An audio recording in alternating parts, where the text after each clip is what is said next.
आई एक गीत आप लोगों ने के सुना दे। हमारे बड़े भैया विनोद आनंद जी आप लोगों के बीच में आए हैं। बढ़ जा भैया।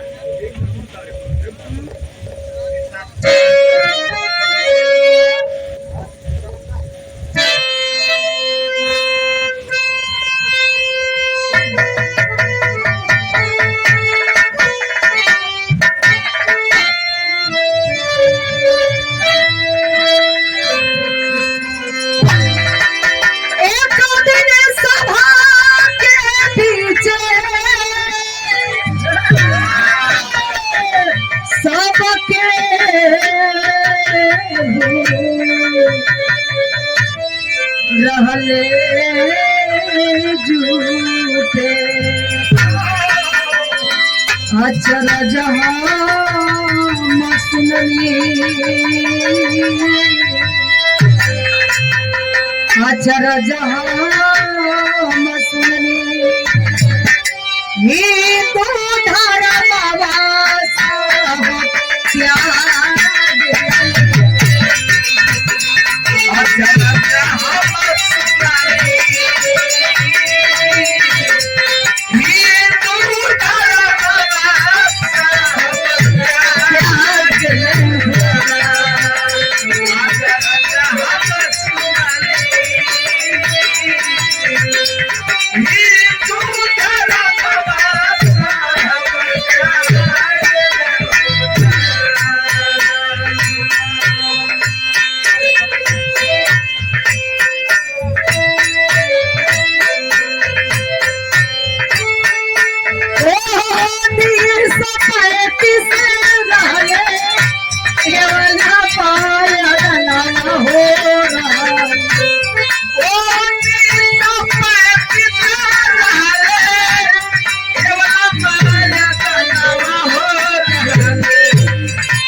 अकेले अगिया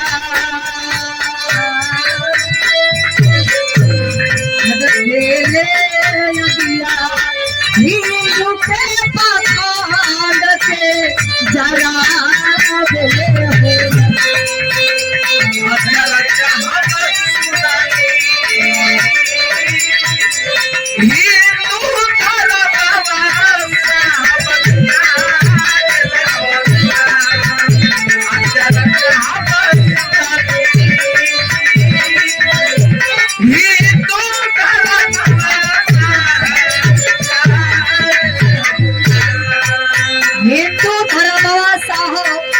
त्यागल होना 1935 में एवला मैदान में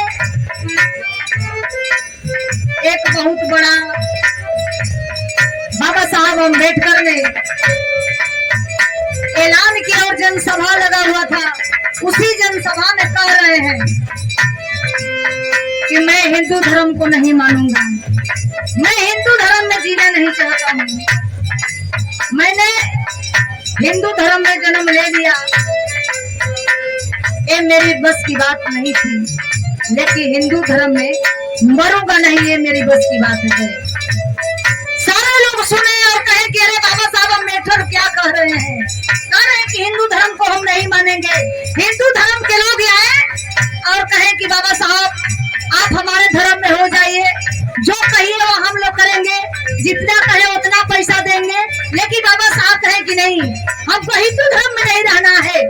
बाबा साहब कहते हैं क्या, हिंदू धर्म में चलो हम पवनी एकरा बाद कुछ ना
हिंदू धर्म के लोग बाबा साहब को मना रहे हैं।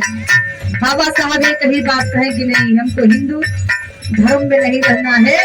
तब ईसाई धर्म के लोग आए और बाबा साहब के पैर पकड़ करके हाथ जोड़ने लगे। ईसाई धर्म के लोग कहे बाबा साहब आप हमारे धर्म में हो जाइए, जो कहिए हम लोग वो मांगल पैसा देंगे। लेकिन बाबा साहब जब बाइबिल उठा करके पढ़े तो बाबा साहब के समझ में नहीं आया। बाबा साहब कहे नहीं। बाबा साहब नागपुर के धरती पर जा करके और बौद्ध भिक्षुओं के साथ जा करके बौद्ध धर्म अपनाए। वो विजयदशमी का दिन था। उसी समय उस दिन बाबा साहब नागपुर के धरती पर जाकर के बौद्ध धर्म अपनाए। बौद्ध भिक्षु के साथ ऐसे महान महापुरुषों को मैं नमन करती हूँ। कहना है क्या, दुनिया में जे सुन ले सब लोग गया के मिले। दुनिया में जे सुन ले सब लोग गया के मिले। दुनिया में जे सुन ले सब लोग गया के मिले। दुनिया में जे सुन ले सब लोग गया के मिले। हम आँखी देखली, हम आँखी देखली बूढ़ा चरणवा नहिया लगावले हो। हम आँखी देखली बूढ़ा चरणवा नहिया लगावले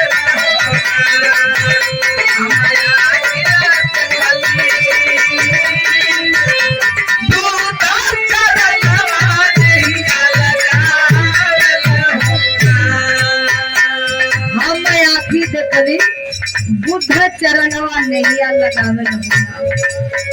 बाबा साहब कहे हम इस भारत के शासक हैं। आए हमारे बेटा और बेटी जागो और कहो कि हम भारत देश के शासक हैं, यहाँ के मूल निवासी हैं, हम यहाँ के सूरवीर राजा हैं। और जाओ अपने गांव घर में सभी से कहो जगाओ कि हम इस देश के राजा हैं, इस देश के शासक हैं, हम भारतवासी हैं। लेकिन हमारे बहुजन समाज के लोग लिखने के काम क्या किए, अपने अपने दीवार पर लोग लिख दिए। लिखते हैं बाबा साहब कहे जाओ अपनी दीवार पर लिख दो कि हम भीम पुत्र है, भीम का बेटा और बेटी है।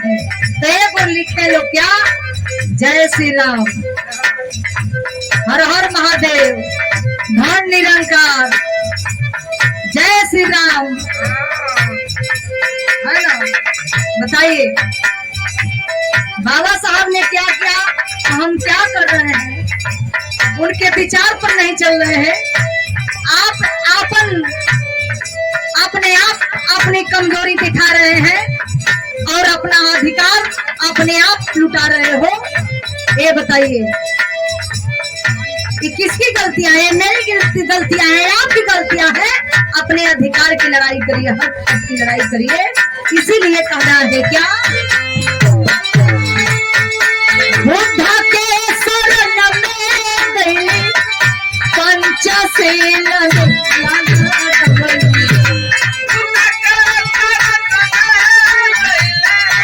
पंचशील वचन में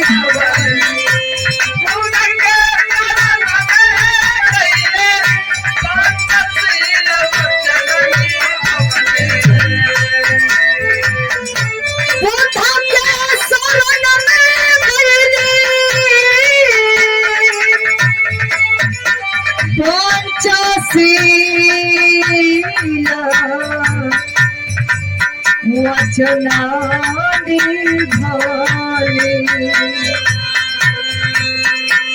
नरक से साहो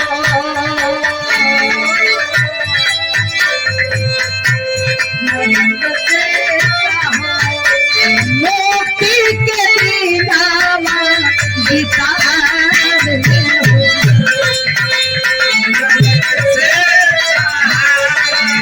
नरक से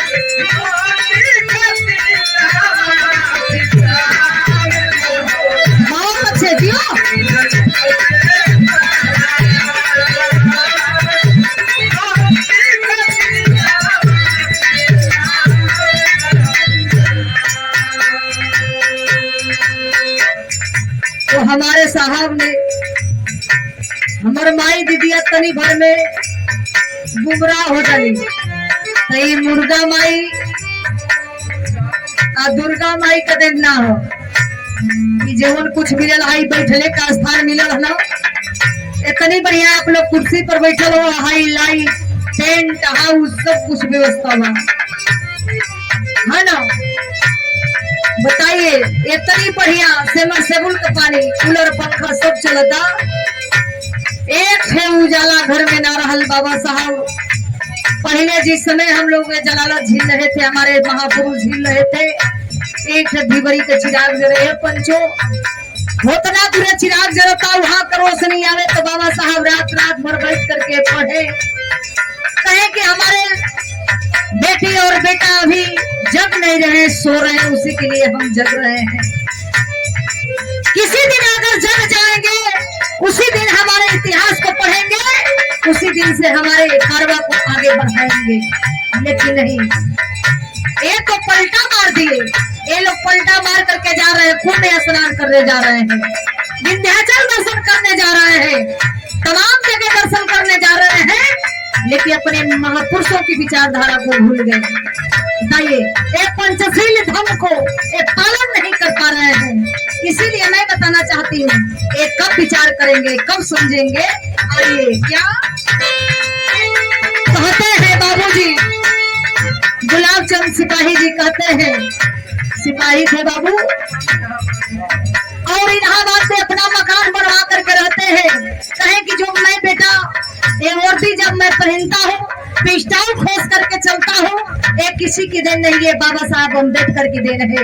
वो बहुत बढ़िया कवि है वो लेखक भी करते हैं लेकिन कहना है क्या लिखते गुलाब चंदा गावेली सुनीता चंदा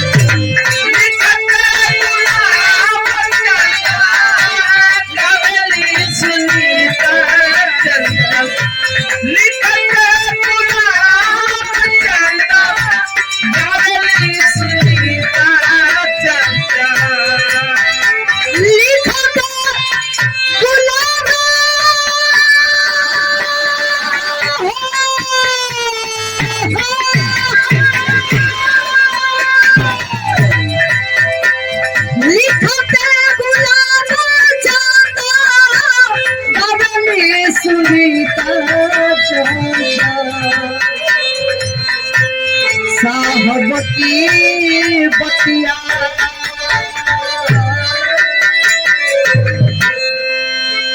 साहब की बतिया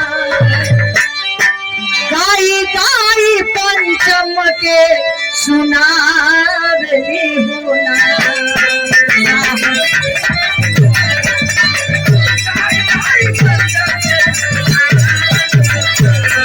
साहब की बतिया गाई गाई बहुजन के सुनावली होना।